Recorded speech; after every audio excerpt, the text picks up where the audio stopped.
लेकिन भगवती के दर्शन का फल शाश्वत होता है, वो कभी समाप्त नहीं होने वाला है। तो भगवती ने कहा कि तुम्हारी कामना थी पुत्र की, तो पुत्र तो तुमको देवता दे देंगे, लेकिन मेरे दर्शन का फल यह है, जो तुमने मेरी उपासना की है उसका फल यह है कि मैं स्वयं तुम्हारी पुत्री बन करके आऊँगी। मेरे अंश से एक पुत्री होगी, उनका क्या नाम हुआ? सावित्री देवी। गायत्री के अंश से हुई।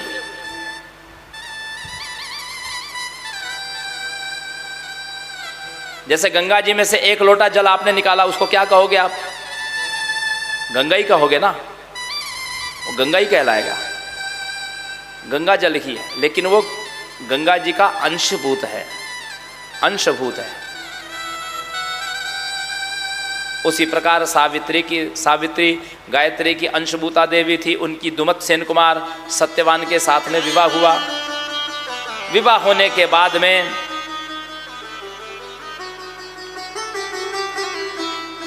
एक वर्ष के बाद जब जंगल में एक बार गए थे सत्यवान, उस समय वृक्ष से गिरने से उनकी मृत्यु हो गई। मृत्यु के उपरांत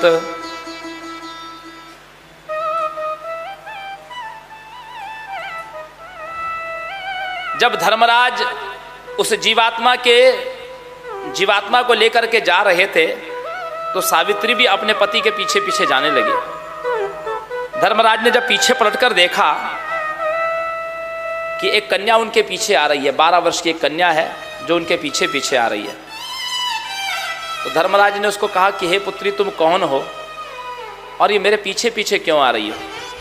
उसने कहा कि मेरे पति को आप लेकर, बोले पति तो तुम्हारा वो नीचे पड़ा हुआ है, मैं तो उसकी आत्मा को लेकर के जा रहा हूं।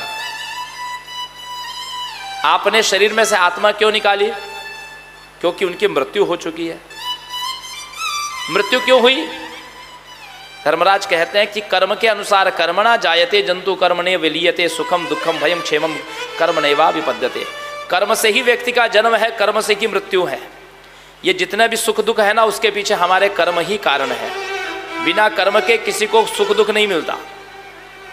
सुखी हैं आप, ये आपके कर्मों का फल है। दुखी हैं आप, ये भी आपके कर्मों का फल है। जन्म हुआ आपका अच्छे कुल में हुआ, बुरे कुल में हुआ, ये भी आपके कर्म का फल है। मृत्यु के पीछे भी कर्म ही उद्देश्य होगा कि कैसे, कहां, कब मृत्यु होगी, ये हमारे कर्मों का ही परिणाम होगा। कर्म क्या है? कर्म किसको कहा गया? तो धर्मराज कहते हैं, देखो पुत्री, जो वेदों में बताया गया है, डोंट एंड शुड, करना ही है, करना चाहिए। ये वेदों में जो बताया गया है उसमें कॉम्प्रोमाइज नहीं है, उसमें विकल्प नहीं है, अल्टरनेट नहीं है, वो करना ही पड़ेगा आपको। और जो मना किया गया है उसमें भी विकल्प नहीं है। तो 3 प्रकार के कर्म हैं, कर्म, अकर्म और विकर्म। जो करने योग्य है उसको कर्म कहा गया, जिसको मना किया गया उसको अकर्म कहा गया, और जो बताया नहीं गया है उसको विकर्म कहा गया। जिसके विषय में उल्लेख नहीं है उसको विकर्म कहा गया।